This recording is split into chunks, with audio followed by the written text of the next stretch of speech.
What's up, everybody, and welcome to Just Because Gaming. My name is Michael. And my name's Ray. Some of the big news going on recently is news about the Nintendo Switch 2. There's a lot of people that have been talking about it. Ray and I have talked a little bit about it, and there's just a lot going on. There's been the reveals of the Nintendo Switch 2 console with the magnetic controllers that snap right in, and recently they've shown more information about just those controllers, the little Joy-Cons. And one of the things that was suspected about the Joy-Con controllers is that in the original video, they show the Joy-Cons kind of like racing along a table, and it has been confirmed that yes, for certain games, you'll be able to take that Joy-Con controller. There's a little optical sensor on the side of it, and you'll be able to actually use it as a mouse for some of the more point-and-click games. That's interesting. I can't wait to see that. What kind of game mechanics they bring out just to use that feature, or even just making some of these old PC games available on there that were point and click. That could be very useful to have. Yeah. So yeah, I like the idea of that. One of the other things that recently came out in Nintendo Switch 2 updates and details is the display quality. There have been a lot of people that have been going back and forth saying, oh, is this going to be another 1080p console, or is this going to be 4K?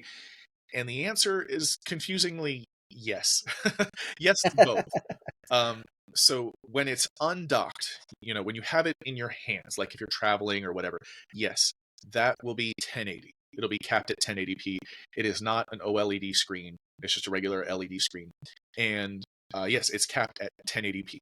However, when you dock it into the little docking console that connects to the power into the HDMI for the TV, interestingly enough, it upscales to 4K, which is really hard for me to wrap my brain around, because to me, the weird thing about that is to upscale a game as you're playing it to 4K, that definitely requires a lot of processing power. And typically, in the past, for the Nintendo Switch regular, Ray, I don't know if you're familiar with the Nintendo Switch. No, not too much. But the way the regular Nintendo Switch works is that docking station is just a pass-through. It's a pass-through for electricity to keep the Nintendo Switch charged, and it's a pass-through for the video, so that way you can actually see it on TV. So the interesting thing about this now is with it being docked and upscaling to 4K, that to me, that's telling me that it's the docking station that has the ability to upscale. So now, instead of the docking station just being a pass-through for electricity and video, like being a glorified adapter, now there's going to have to be a little processor in that docking station to do that upscaling. Because if you were to think, oh, well, it's actually just the console that when you dock it, it upscales to 4K. The first thing I would say to that is, well, then why doesn't it just display in 4K? Why does it have to be docked? Unless it's a screen restriction, which that seems like could be. That seems like such a weak, situation, because most screens nowadays can do 4K. So it basically, the point that I'm getting to is, if it has the ability to go to 4K just in the handheld console alone, it should. So that's telling me that it's not an ability of the console, that it's the docking station that can upscale it to 4K. And it could also have to do with the power consumption used. When it would drain the battery when it's not plugged in to a dock so quickly to do it in 4K that they decided to make it only 1080p when you're handheld. But when you dock it, okay, now it's got unlimited power because it's coming straight from the wall. That it could be a power restriction thing more than, say, graphical power. It could be. And honestly, the power of and the battery of the Nintendo Switch 2 is something that's also been pretty heavily criticized, because the regular Nintendo Switch, I forget what the battery life on that was. I think it was something crazy like 15 or 20 hours. With the Nintendo Switch 2, it's rated to go just about 6.5 hours. So a massive drop in battery life. But, it's definitely a more powerful console, Oh yeah, definitely. But the other thing, you look at the dock set price, because you can buy that as an accessory when it releases. It's only like $109 for that dock set. So if you wanted an extra one, you'll have that available for $109. That doesn't seem like enough to be a graphical boost item. Well, But honestly, I would say that if it was just a pass through, like how the Nintendo Switch 1 docking station is, then I would say it should be a lot cheaper, because if it's just something that you just plug into and there's no real, processor or anything to it, I would say it should be like 20, $30, just for a dock. But I don't know, the AC adapter itself that plugs into the dock or into the Switch 2, mhm. that's $30. So go figure.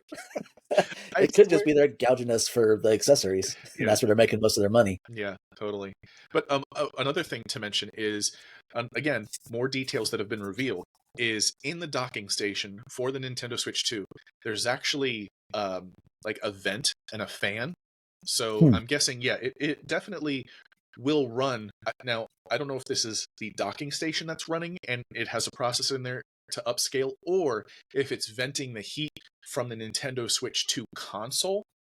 But either way, it's going to have a fan and a vent and everything to pull heat away. So, like right now, the regular Nintendo Switch docking station does not have a vent. It's literally just, it's like a rectangle box with a little plug that it sits in, and it has two outlets for power and HDMI. So there's no vents. This is completely different from the Nintendo Switch 1 docking station. This is a major upgrade.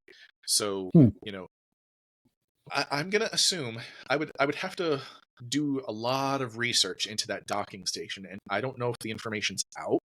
Um, but yes, I am going to guess that it's the docking station that's going to have a lot of that it's not just going to be a pass through. I'm going to assume that it has to have some sort of um, like little graphical processor to just do that upscaled, boost, to not just display it, but to upgrade it. Because that would make sense for there to be a vent and a little fan, in that dock for that.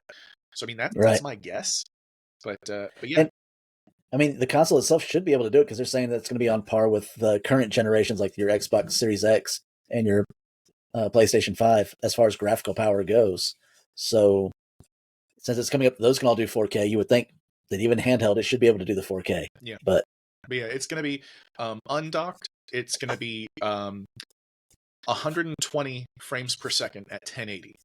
Docked, it'll do 4K at 60 frames per second. So I mean, docked, it's pretty much on par ish with some of the more newer consoles. But then yes, once you undock it, yeah, it kind of dies down a lot. But yeah, the other thing that people have been up in arms about is the price of the Nintendo Switch 2, because they have revealed that the Nintendo Switch 2 is going to be $449, and that's a pretty decent jump because the original Nintendo Switch was $299, so $300, and this is $150 more. But you have to understand, like, I feel like that's kind of a reasonable request, that especially if you look at other portable devices in the market right now. Your ROG Ally, you're looking at $700 to $800 for that. Now, granted, it'll play Steam and all of that, but still, that's that's an expensive piece of machinery right there. And you figure most of our consoles will be next generation are going to be in the $700-$800 range. So I hope not. that actually seems like a good budget price. Yeah, and that's the great thing about the Nintendo consoles is they try to be very budget friendly, to be a family friendly console, because I swear that's been their motto, like, ever since they first came out. It's just like the family entertainment console, not just for like a guy sitting in front of his TV playing something like hours on end, but just something that you can have the whole family play. In fact, a lot of the games that me and my family have for the Nintendo Switch is all stuff that we play together. Like, we play Mario 3D World, even though that's I want to say like a 3DS or Wii U game that was remade for the Nintendo Switch. Mhm. We play Mario 3D World. We play and Bowser's Fury. We play Mario Kart. We play all kinds of stuff, and we all do it as like local couch co-op, as like a family, and it's wonderful. Um, it's definitely a very family friendly console. So that's definitely a more family friendly price, like the 449 for a console, especially when you compare that to the most recent console that came out, which was the PS5 Pro, and that was going for what? I think it was like $700. $700. Yeah. Yeah. So yeah, it's definitely more Welcome to the future. family-friendly pricing, more wallet-friendly pricing. Yeah. One of the downsides though is the pre-orders have been pushed back. Um, from what I recall, and Ray, you can correct me if I'm wrong, but they pushed back the pre-orders by like a month, and I think it was because of like they wanted to incorporate like scalper restrictions so that I think you could only buy like one per family or something like that. Maybe. I know they were supposed to be April 9th is when they were supposed to be able to be pre-ordered. And yeah, they pushed that back. Um, maybe it has to do with the tariffs and that kind of thing. Maybe it has something to do with something else.